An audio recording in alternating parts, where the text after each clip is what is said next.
Сәлем достар, бүгін шпагат туралы видео болады. Қазіргі шпагатым деңгейі міне мынандай.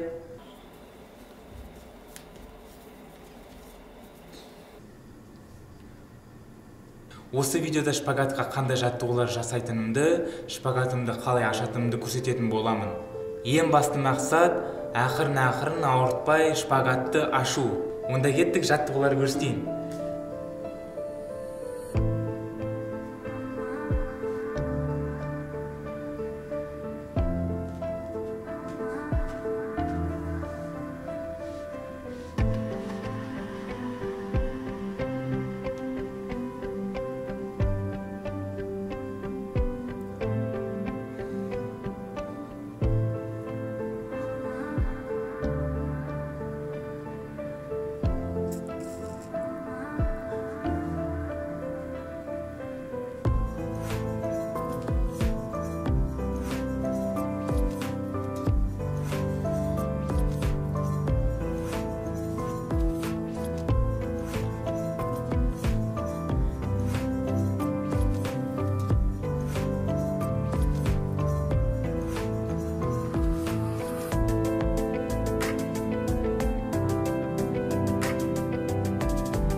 Міне достар, осылай.